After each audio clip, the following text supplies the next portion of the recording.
Not Judas with the gems. I was reading a book, bro, and it literally just says about like how people are terrible at taking accountability. So it's settled. We're doing a Love Island book club for the boys, and we're starting with that book. Yeah. Hello, everybody. Welcome back to my channel. My name is Queenie. For those who don't know me, reviewing Love Island Season 10, Episode 12. The season. Oh, you guys already know what I'm going to say. It's just too good. Before I get into it, please make sure to like this video, subscribe and hit the bell, and leave a comment down below. The last episode left us with Auntie Shar's departure, which nobody was really pressed about besides Leah, and Andre's departure as well. So obviously all the guys were hurt, and so was Catherine. It's sad.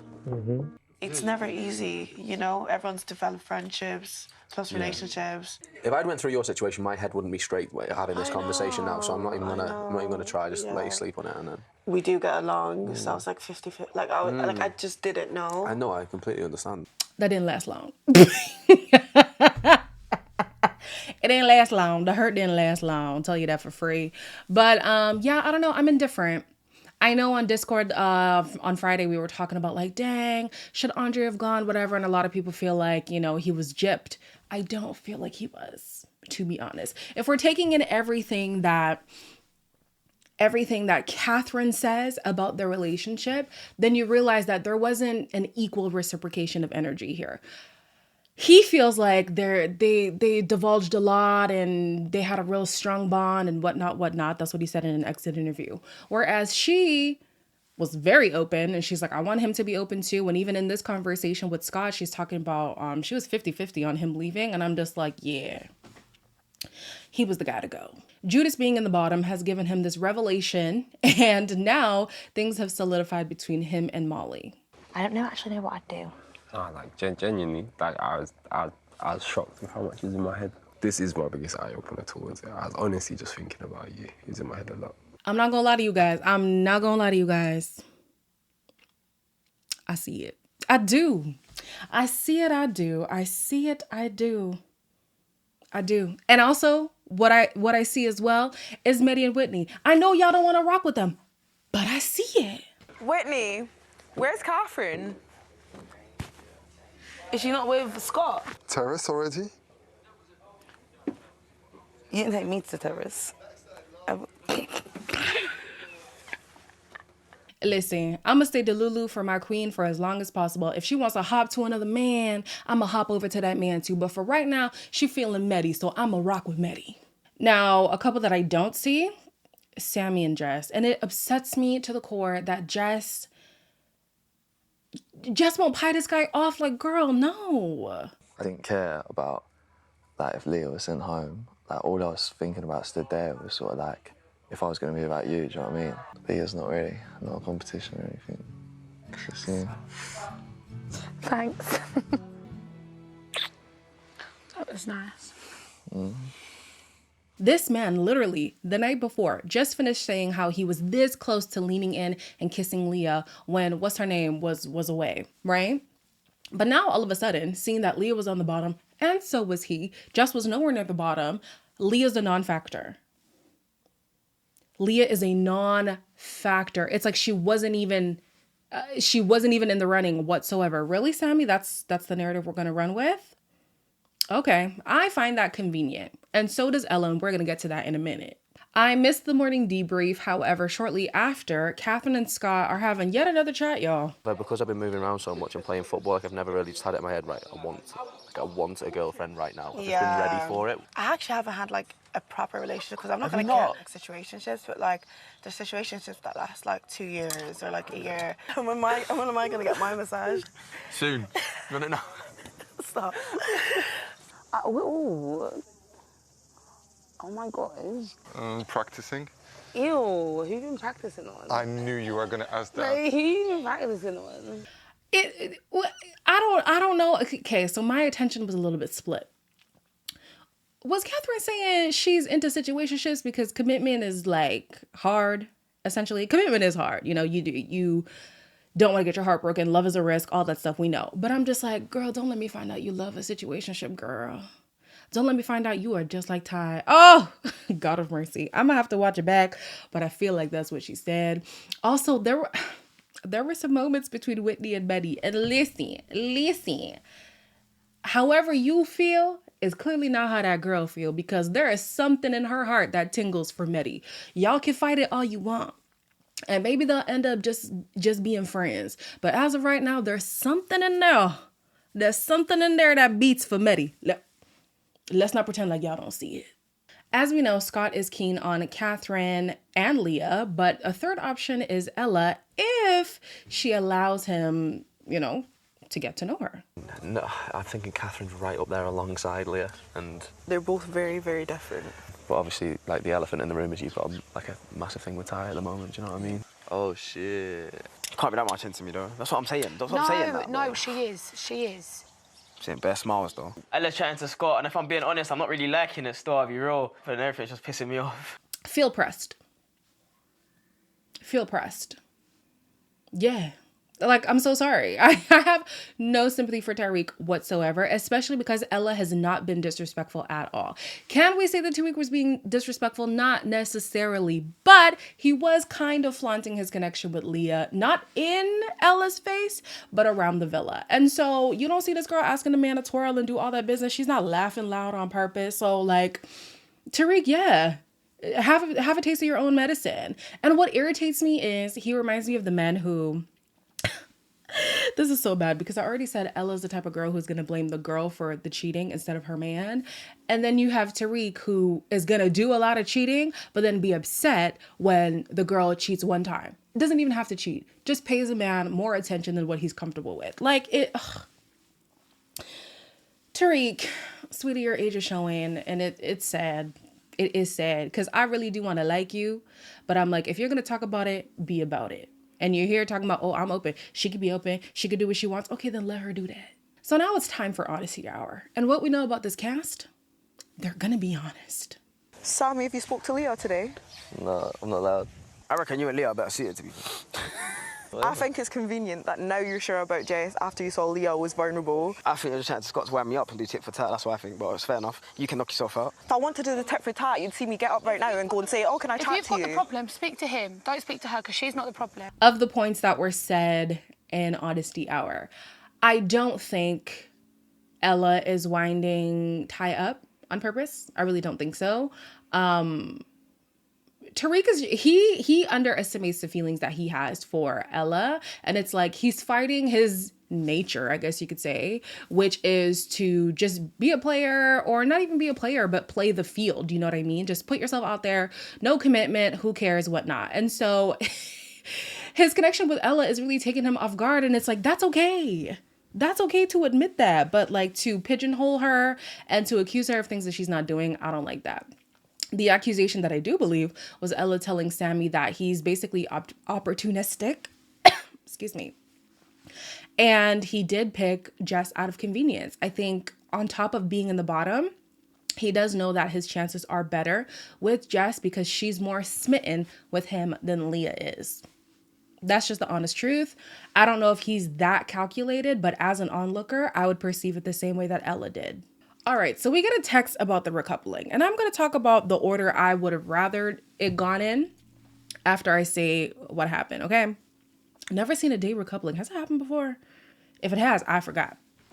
Anyways, we have Judas, who picked Molly, Meddi, who picks Whitney, Sammy, who picked Jess, Munch, who picked Leah, and I did not like his speech at all, Ty, who picked Ella, and he admitted that he is smitten, child, and Scott picked Catherine. Okay.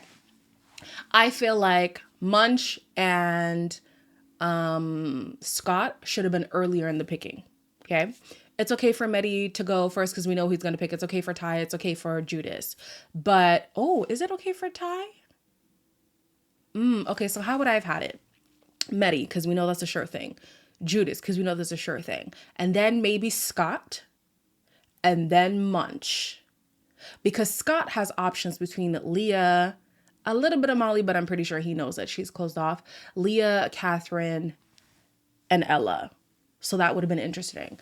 And then with Munch, he could either pick Leah or Jess. So that would have been interesting too. But anyways, they left Catherine for last, and some people in the Discord were saying, oh my gosh, the producers are trying to force this interracial love thing. Y'all could be mad about it. I'm not mad, and neither are they. I'm hoping it's the best thing that possibly could have happened I to know, you today. you never know, like things, Yeah. you know, miracles happen. It just feels very natural, doesn't it? literally. Like as if we were on the outside, you know?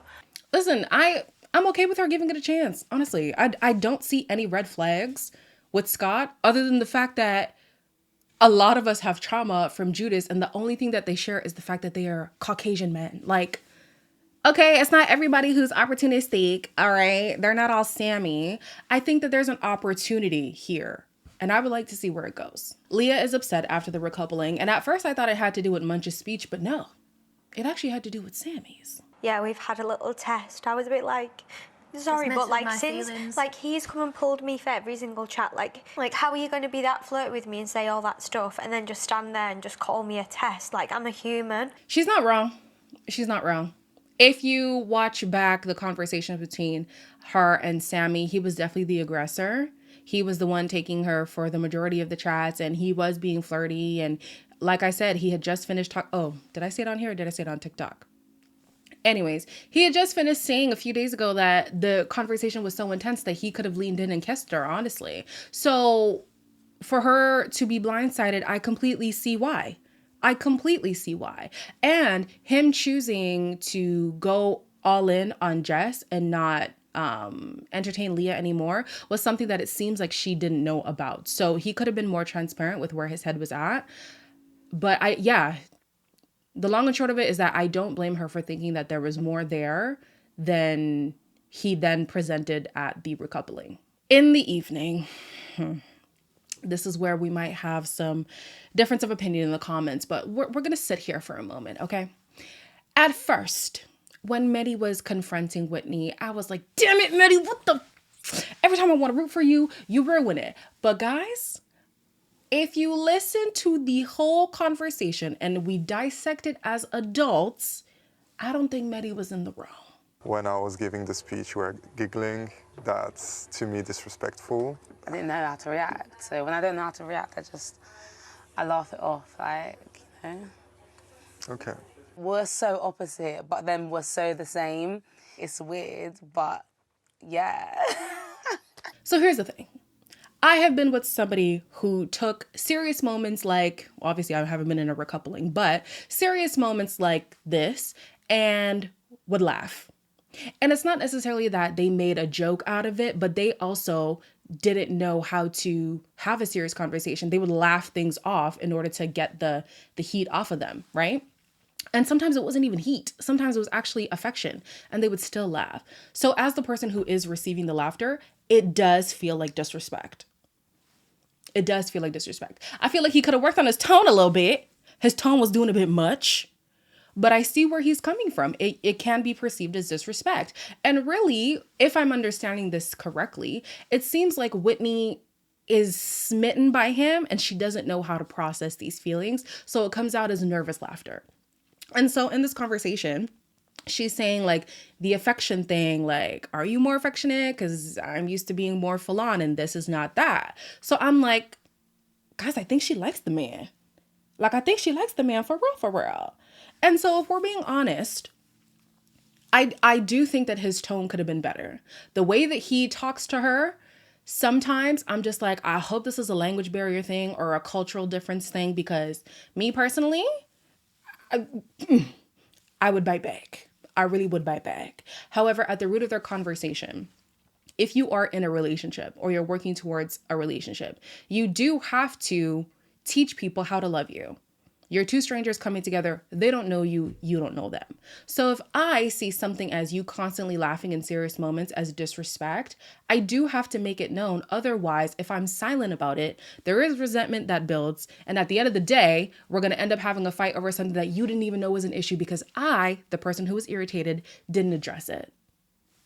If we're going to be adults about it, we know that that is true. We know that that is true. So I don't think there was an issue with him saying, hey, I would rather you not laugh through it, you know?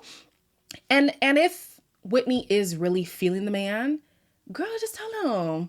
Just tell him, I want you to be more affectionate. You know, that little body rub, it was nice and all. Like, give me more. And she even asked early on in the episode, when are you going to take me up on the terrace? Like, she wants that, right? So I say lean in. And also, if Whitney has a bad feeling about his tone, I want her to address that as well. Because again, I don't think the message was wrong to say, but the way in which the message was given, me personally, I'd have a problem with it.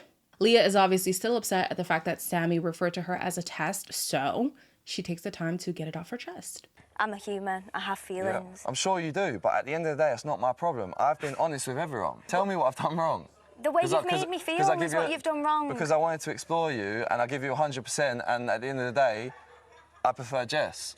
I feel like you're being upset just because I didn't choose you. Okay. When they were getting ready,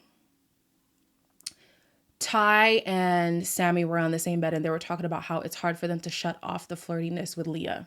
But then Ty quickly was like, oh, well, I can't do that anymore, so I gotta stop. Sammy didn't say that, though. So for Sammy to understand that there is a flirtiness that he has with Leah that he cannot turn off even after choosing Jess, and then sit in Leah's face and gaslight her, basically saying, you conjured up all of that in your head. I'm not like that. What are you talking about? That's sick. That is sick to me. All of a sudden, now that you're being called out, you don't remember your part in this situation. And here's where Judas comes in with the gems, ironically enough. Sammy doesn't know how to take accountability.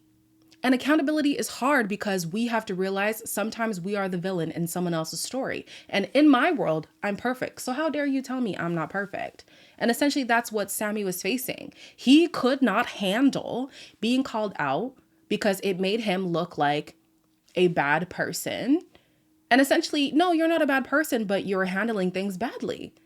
And it's okay to admit that. I could have handled it differently. So he did kind of give her a half-ass apology. And I'm like, ugh, I hate that she low-key accepted it by hugging him before leaving, because I think she should have left him on that fire. She should have kept that fire on his ass, if you ask me. Jess obviously is hearing this altercation and she decides to ask Leah what was going on. Ella told her a little bit, but Leah told her the whole story. But I'm like, because the way you was flirting with me, like, wasn't a test. You was getting to know me. That's what you was doing. Take ownership of your... Yeah, but I did just you just didn't. No, you did. But it's like you still got defensive. I just feel like maybe he could have gone around it in a bit more mature way. I think that's where the problem is. I think that because Sammy didn't cross a physical line with Leah, he believes that there was no foul play. And the reality is, I guess technically there isn't any foul play, right? However, you were definitely misrepresenting what was going on between you and Leah. So that's kind of where the foul play is. So then later, he is talking to Jess, who's obviously upset. And he's saying, like, if I give you 100% and you 100% and then I choose you over them, is that my fault? And I'm like, but yeah, but then that's not a test, is it? And also that's you fully investing your interest in Leah, which is what Leah's trying to say.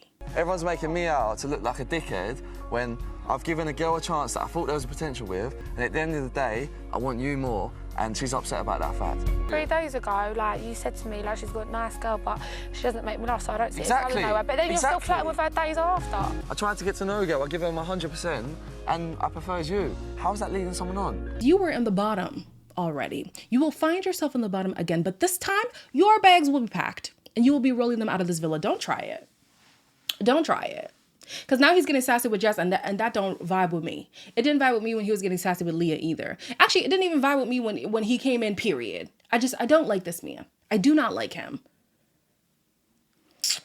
Be ready to go, Sammy, because you're doing a lot of talking, and you don't realize your spot here is not secure. Anyways, child, this man actually got me hot. I feel hot, child. Will I do After Sun? I actually might, because Chunks is on there and that's my baby daddy. So stay tuned for that. It'll probably come tomorrow morning or something. Like, comment, share, and subscribe, and I'll see you guys in the next one.